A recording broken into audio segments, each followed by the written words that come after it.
합니다. 사람이 누군가로부터 쓰임을 받는다는 것은 참 복된 일입니다. 쓰임을 받는다는 것은 누구로부터 인정을 받는다는 뜻이고 또 누구에게 꼭 필요하다는 의미이기 때문에 그렇습니다. 필요한 사람으로 인정받아 쓰임을 받는다는 것은 그런 의미에서 참 복된 일이고 그를 통해서 그 인생의 가치가 드러나고 높아지는 것이라 할 수 있을 것입니다. 인생의 가치는 무엇으로 결정할 수 있습니까? 물론 모든 인생이 다 가치 있고 다 귀하지만 그런 중에서도 우리의 인생의 가치를 높여주고 우리의 인생의 가치를 더 빛나게 하는 것은 무엇이겠습니까? 그것은 어떤 일에 우리가 쓰임받고 누구에게 우리가 쓰임받는가 하는 것에 의해서 결정되어진다 해도 과언이 아닐 것입니다. 단순하게 말하면 가치 있는 일에 쓰임받으면 가치 있는 사람이 됩니다. 귀한 일에 쓰임을 받으면 귀한 사람이 되겠지요. 또한 중요한 일에 쓰임받으면 중요한 사람이 되고 대단한 일에 쓰임받으면 대단한 인생이 될 것입니다. 인생의 가치를 결정하는 또 하나의 중요한 기준은 누구에게 쓰임받는가 하는 것입니다. 누구에게 쓰임받으면 누구를 위해서 일하는가 하는 것이 인생의 가치를 또한 좌우하는 중요한 기준이라 할 수 있을 것입니다. 그런데 성도는 천지를 창조하신 하나님께서 쓰시기 위해서 부르심을 받은 사람들입니다. 그러므로 우리 인생의 가치는 말할 수 없이 대단하다 이렇게 말해도 지나치지 않을 것입니다. 우리가 가진 성도라는 신분이 대단한 이유는 우리 자신이 대단해서가 아닙니다.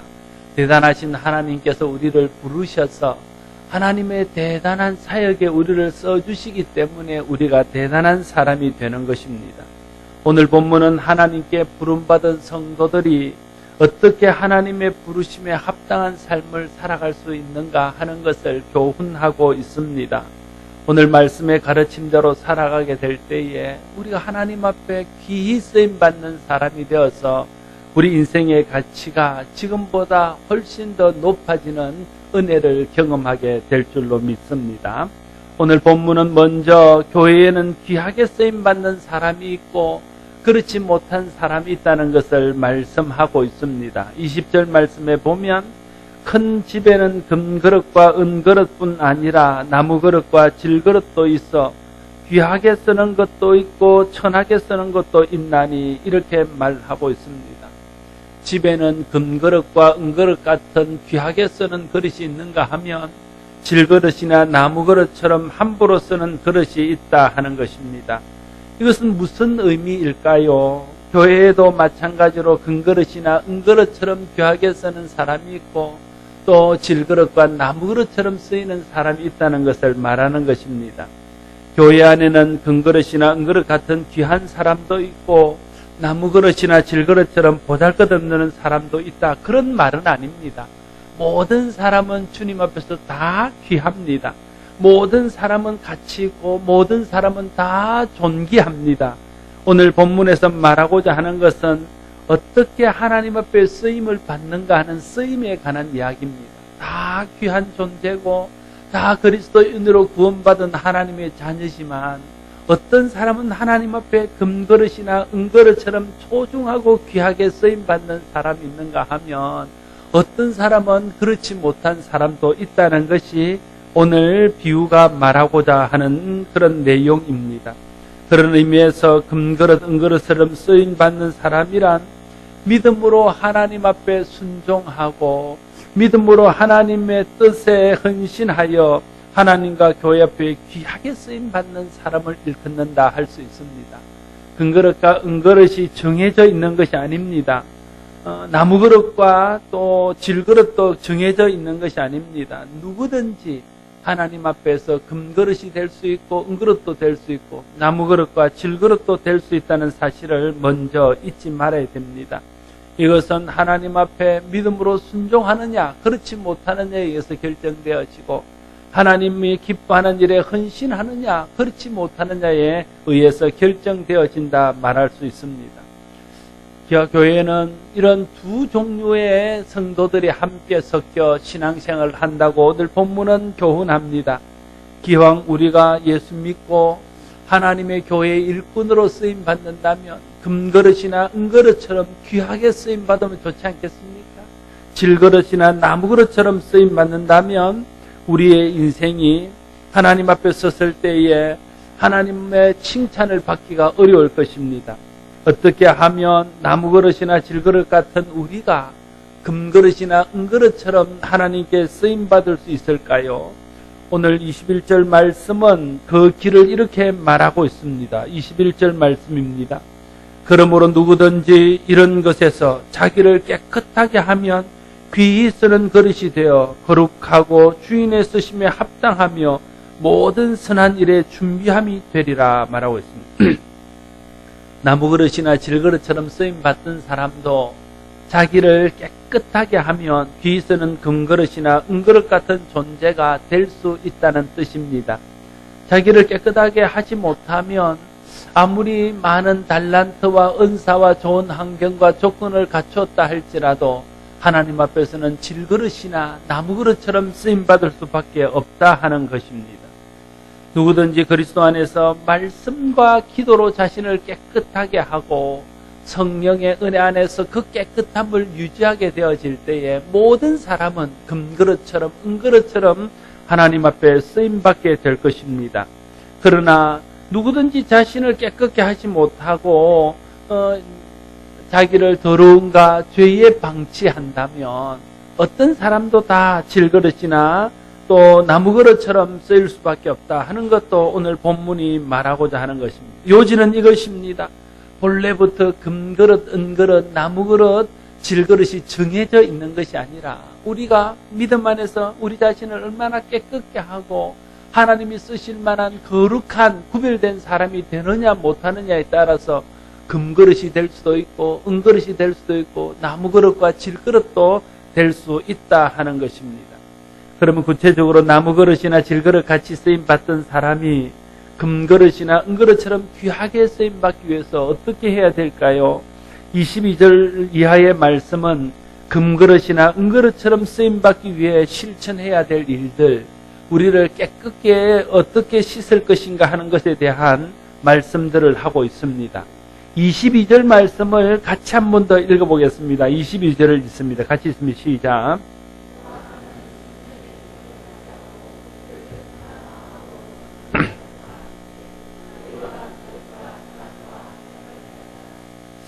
청년의 정욕을 피하는 것이 자기를 깨끗하게 하는 것이고 그것이 곧 우리가 하나님 앞에 금그릇과 은그릇으로 쓰임받을 수 있는 길임을 먼저 말하고 있습니다.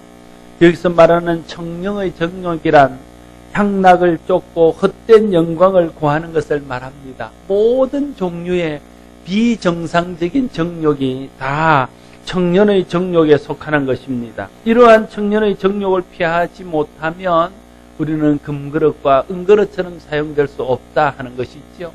그러나 우리 마음속에서 일어나는 여러 가지 해로운 정욕들, 정상적이지 않는 정욕들을 믿음으로 물리치고 그것에서 우리 자신을 보호하면 우리도 다 하나님 앞에 귀히 쓰임받는 금그릇과 은그릇처럼 깨끗한 그릇이 될 수 있음을 말하고 있습니다.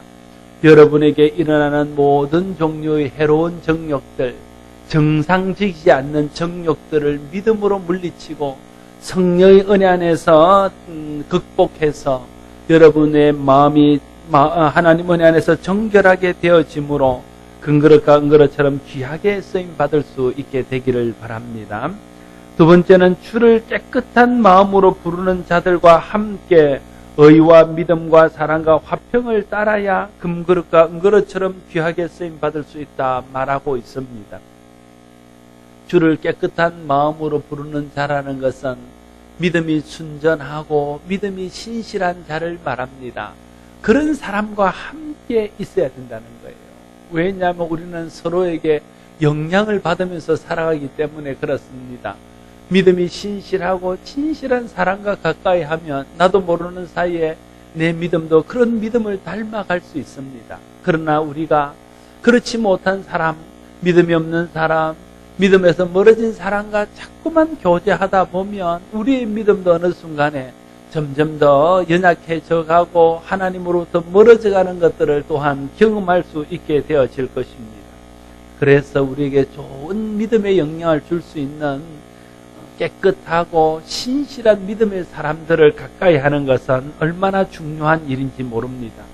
순수하고 순전한 신앙을 가진 사람과 가까이 하게 될 때에 우리도 그들에게 좋은 영향을 받아서 주를 깨끗한 마음으로 부르는 자들과 함께 의와 믿음과 사랑과 화평을 따르는 성도들이 되어질 것입니다. 성령과 말씀의 능력으로 청년의 정욕을 피하고 신실한 신앙을 가진 사람들과 함께 의를 따르고 믿음을 따르고 화평을 따르고 사랑을 따를 때에 우리의 속사람이 깨끗해져서 하나님이 쓰실 만한 금그릇과 은그릇 같은 귀한 성도들이 될 것이라고 오늘 본문은 말하고 있습니다. 학식이 많다고 해서 하나님이 귀히 쓰시는 것 아닙니다. 사람들에게 인기가 많다고 해서 또한 그를 하나님이 귀하게 쓰지 않습니다. 지위가 높거나 재물이 많다고 해서 귀하게 쓰임 받는 것도 아닙니다. 오래 믿었다거나 교회에서 중직을 맡았다고 꼭 다 귀하게 쓰임 받는다는 것은 보장은 없습니다.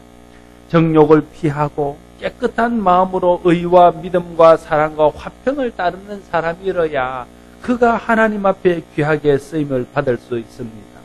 여러분, 모든 사람에게는 정욕이 있습니다. 우리 속에서 일어나는 정욕이 있습니다. 온갖 해로운 정욕의 유혹들이 있습니다. 그걸 잘 피하고 잘 물리쳐야 우리의 속사람을 깨끗하게 유지할 수 있습니다.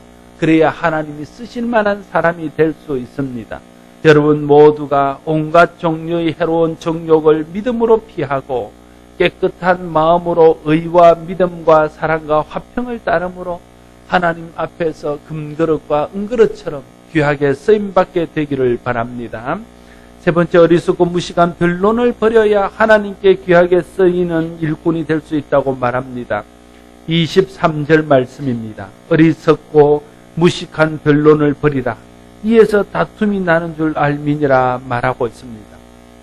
여러분, 무식하고 어리석은 변론은 무엇일까요? 그것은 한마디로 말하면 하나님을 잘 모르고 하나님의 말씀을 잘 모르고 하나님의 뜻을 잘 모르고 복음을 잘 모르고 그리스도를 잘 모르는 상태에서 하는 변론들은 오늘 성경이 말하는 어리석고 무식한 변론입니다. 이런 변론에서 다툼이 일어난다 말하고 있는 것이죠. 어리석고 무식한 변론은 왜 다툼을 일으키는 것일까요? 그것은 각자가 자기의 생각이 옳다고 주장하기 때문에 그것이 부딪혀서 그렇습니다.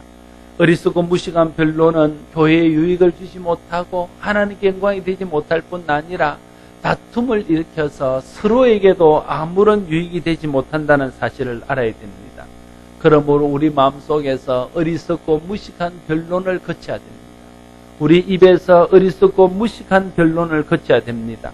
대신에 하나님 말씀을 묵상하고 하나님 말씀을 공부하고 하나님의 뜻을 위해서 기도하고 성령 안에서 하나님의 뜻을 알고 복음과 복음 안에서 그리스도의 그 은혜와 사랑을 깨달아서 그것을 나누고 그 안에서 교대해야 됩니다.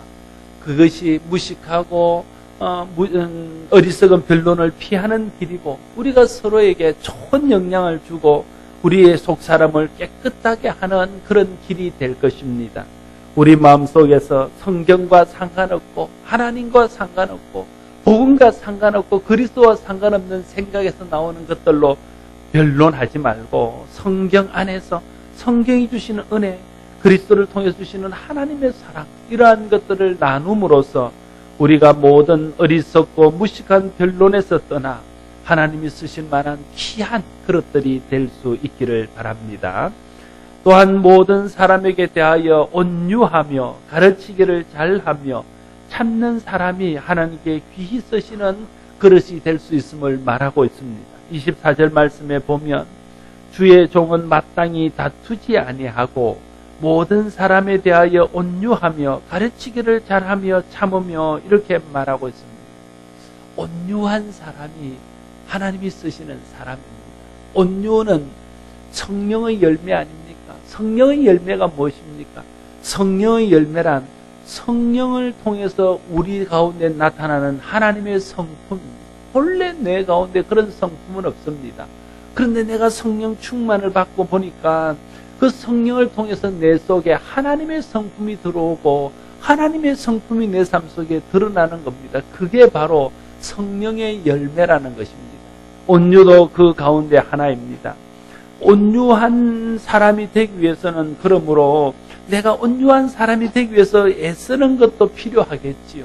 그러나 그보다 본질적인 것은 내 속에 하나님의 영이신 성령이 임하고 하나님의 말씀이 임해서 말씀에 순종하고 성령을 따라 행함으로써 내 속 사람이 온유하게 변하게 되어질 때에 그때 나는 온유한 사람으로 사람들과 하나님 앞에 드러나게 되어질 것입니다.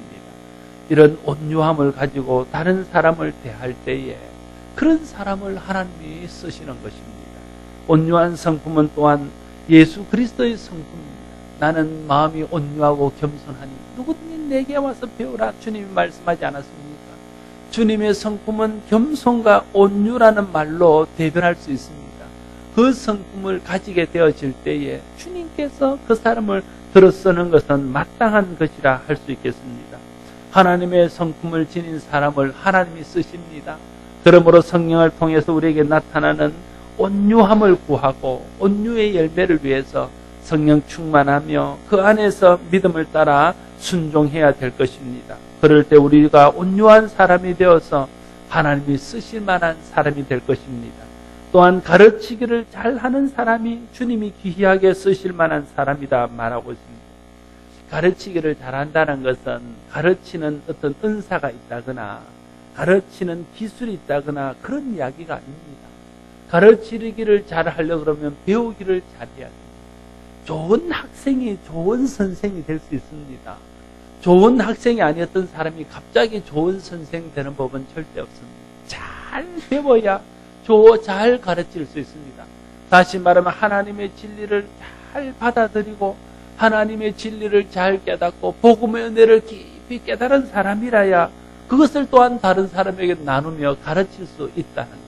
그런 의미에서 잘 가르치는 사람은 잘 배운 사람이고 잘 가르치는 사람은 하나님의 은혜와 진리를 잘 깨달은 사람이라 말할 수 있습니다. 그런 사람을 하나님이 귀하게 쓰시고 그런 사람을 통해서 하나님의 뜻을 나타낸다 말하고 있습니다. 여러분들이 진리를 깊이 깨닫고 하나님의 말씀과 하나님의 뜻을 온전하게 이해할 수 있도록 성령의 도움을 구하고 성경을 읽고 공부하고 듣고 묵상하고 또한 하나님의 이신 성령께서 여러분이 말씀을 읽고 듣고 할 때마다 깨달을 수 있도록 또 기도하고 그럴 때에 하나님 말씀을 잘 알아서 하나님 말씀을 잘 가르치는 그런 사람이 될 수 있을 것입니다. 그런 사람을 하나님께서 귀하게 쓰실 것입니다. 또한 참아야 주님이 귀하게 쓰는 사람이 될 수 있다 말하고 있습니다. 여러분 잘 못 참는 사람은 주님이 귀하게 쓰시기 어렵습니다. 왜냐하면 계속해서 부딪혀서 문제를 일으킬 수 있기 때문에 그렇기도 하고 믿음의 일이라는 것이 오늘 내일 승부가 나는 일이 아니기 때문에 그렇습니다. 그래서 성경은 예수 믿는 일 또 주님의 사역을 하는 일을 농부에 비유하기를 절개하고 있지 않습니까? 농부가 씨를 뿌리고 오랜 시간 동안 인내하며 기다린 후에 그 열매를 거두어 드리는 것처럼 우리가 하는 일들은 오랜 시간 동안 심고 또 심어서 그 열매가 어느 순간에 주님의 때가 되어 나타날 수 있는 것이기 때문에 주님의 일에 쓰임받는 일꾼은 참기를 잘 해야 된다. 특별히 우리가 최종적으로 바라는 것은 주님이 이 땅에 다시 임해서 주님의 나라가 임할 때에 하나님의 칭찬과 하나님의 상급을 받는 것 아닙니까? 그걸 바라보고 한다면 우리가 잘 참아야 됩니다. 참는 건 역시 성령의 열매입니다. 인내하는 마음이 우리 속에는 부족합니다. 누구나 다 그렇습니다. 그래서 내가 참으려고 노력도 해야 되지만 참으려고 노력하는 것 갖고는 부족합니다. 자꾸만 참으려고 노력하는 것으로 하려 보면요. 내 속에 화가 생기고 분노가 생겨서 병이 생깁니다. 성령께서 내 마음속에 인내하는 은사들, 성령 열매들을 맺게 할 때에 주님이 주시는 은혜 안에서, 주님이 주시는 믿음 안에서, 주님이 주시는 소망 안에서 내가 자연스럽게 참아주고 또 기다려주는 그런 마음이 생기게 될 때에 그런 참는 마음으로 하나님의 일을 할 때에 크게 아름다운 열매가 맺히게 되는 것입니다. 여러분 모두에게 성령께서 인내하는 마음을 주셔서 모든 일을 참고 인내함으로 주님의 늦은 비와 이른 비를 경험하고 또 주님의 때에 열매를 거둘 것을 소망하면서 하나님 앞에 쓰임받는 귀한 일꾼들이 될 수 있기를 바랍니다. 또한 거역하는 자를 온유함으로 훈계할 수 있어야 하나님께 귀하게 쓰임받는 일꾼이 될 수 있다고 말합니다. 여러분 25절과 26절 말씀을 같이 읽습니다. 25절 26절입니다. 시작.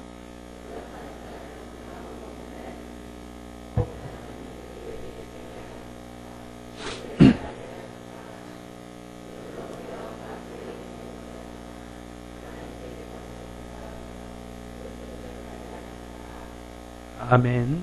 여러분 거역하는 자에게 분노하고 거역하는 자를 책망하는 일은 누구나 잘 할 수 있습니다. 거역하는 자를 비난하고 거역하는 일을 따돌리는 것은 누구나 할 수 있습니다. 그러나 거역하는 자를 온유함으로 훈계할 수 있는 것은 누구나 할 수 있는 일은 아닙니다. 그 마음속에 하나님 주시는 온유함이 있어야 될 뿐 아니라 또 참는 마음도 있어야 되고 또 상대방을 사랑하고 그 영혼을 귀하게 여기며 불쌍히 여기는 마음도 있어야 되고 믿음도 있어야 되고 하나님의 능력과 하나님의 선하심을 믿고 이 사람도 변화받을 수 있다는 것을 믿는 믿음이 있을 때에 온유함으로 거역하는 자들을 훈계할 수 있습니다. 그래서 온유함으로 거역하는 자들을 훈계하는 자가 교회에 꼭 필요하고 정말 필요합니다. 우리는 쉽게 다른 사람을 비난하는 건 잘할 수 있습니다. 쉽게 다른 사람을 책망하는 것들은 잘할 수 있습니다. 그러나 그 사람을 참아주고 또 거역하지만 또 온유함으로 그 사람을 대해주고 또 온유한 마음으로 그들에게 훈계하고 교훈하는 것, 이 일을 계속하는 사람들이 되기는 쉽지가 않습니다. 그러나 정말 교회에게 필요한 사람은 거역하는 사람들을 그냥 책망하는 사람보다 거역하는 사람을 비난하는 사람보다 거역하는 사람들을 온유한 마음으로 훈계해 줄 수 있고 교훈해 줄 수 있는 이런 사람이 더 필요한 것 아닙니까? 왜 우리는 거역하는 사람을 온유함으로 교훈하며 훈계해야 될까요? 오늘 25절과 26절에 그 이유들을 말하고 있습니다. 거역하는 자들을 온유함으로 훈계하면요, 거역하던 자들이 때가 되어지면 그 거역하던 데서 돌이키게 되어진다는 거예요. 내가 자꾸만 거역하고 악하게 하고 잘못하는데도 그 사람이 계속해서 주님의 온유함으로 주님의 사랑으로 나를 대해주면서 진심으로 나를 교훈해 준다는 거예요. 그러니까 아무리 사람의 마음이 강팍하고 완악하지만 그러한 일들이 계속 반복되어지다 보면 자기의 스스로 부끄러움을 느끼는 거예요. 그래서 자기를 돌이키고 회개해서 하나님 앞으로 돌아올 수 있는 길이 열립니다. 그것 때문에 우리는 다른 사람을 온유함으로 훈계해야 됩니다. 또한 거역하는 자를 온유함으로 훈계하면 거역하는 자가 그 훈계를 듣고 마귀에게서 벗어나서 하나님의 사람으로 돌아올 수 있기 때문에 그렇게 해야 된다고 오늘 본문이 말하고 있습니다. 사람이 미혹을 받으면 어리석게 되어집니다. 사람이 미혹을 받으면요, 자기 의지와는 상관없이 하나님을 거역하는 자가 되어질 수 있습니다. 우리가 그런 것들을 경험하잖아요. 내가 믿음에서 좀 식어지고 은혜에서 좀 식어지고 말씀에서 좀 멀어지고 기도하는 일에서 좀 멀어지면 나도 모르는 사이에 사단의 미혹을 받고 세상의 것에 유혹을 받아서 내 마음이 그러한 것에 매이게 되고 그러한 것에 묶이게 됩니다.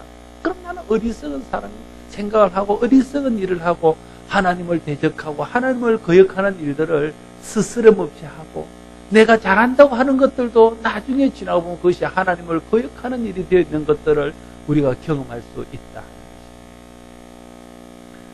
그래서 이런 사람들을 온유함으로 교훈하고 온유함으로 훈계할 사람이 필요합니다.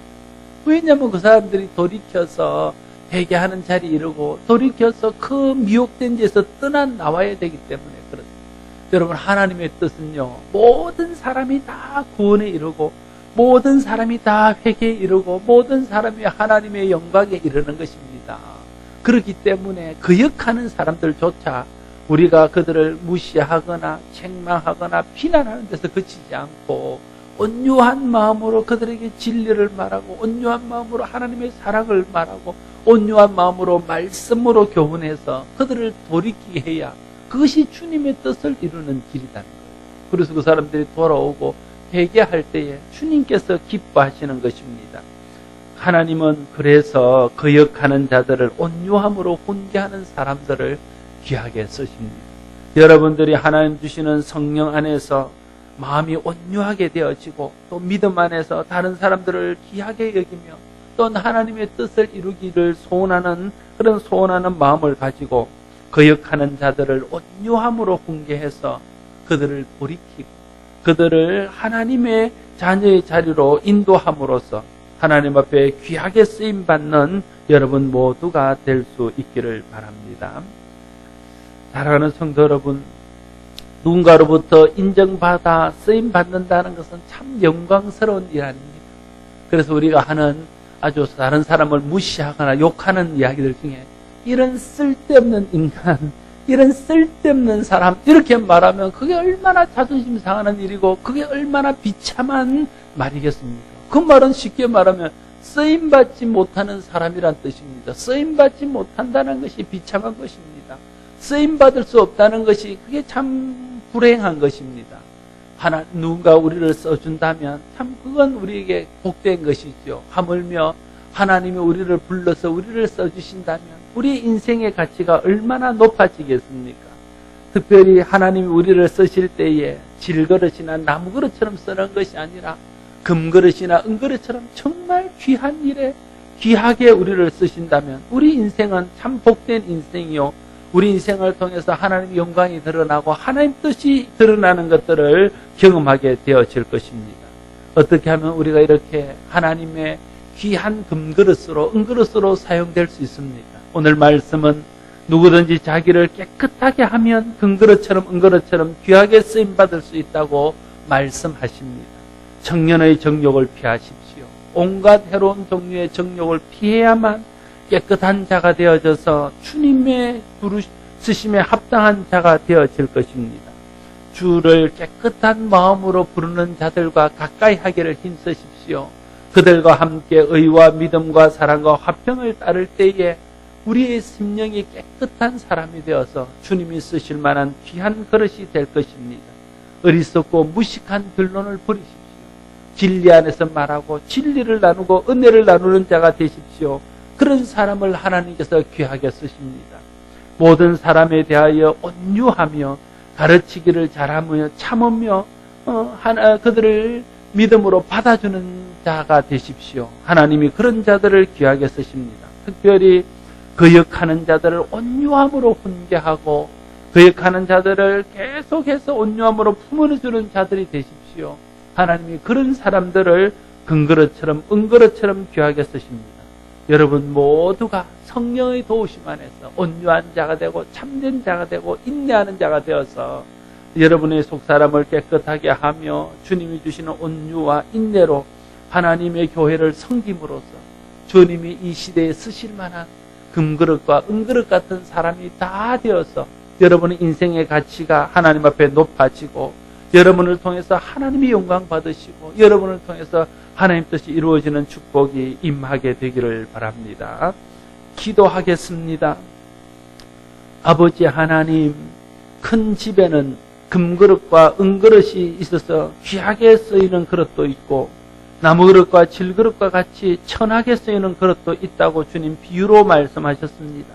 그것은 교회에도 은그릇과 금그릇처럼 귀하게 쓰임받는 사람도 있고 질그릇과 나무그릇처럼 쓰임받는 사람도 있다는 것을 말씀하시는 줄 믿습니다. 하나님, 우리가 모든 더러운 것과 죄와 경건치 못한 것으로부터 우리를 깨끗게 할 때에 우리가 하나님이 쓰실 만한 귀하고 깨끗한 금그릇과 은그릇 같은 존재가 되는 줄로 믿습니다.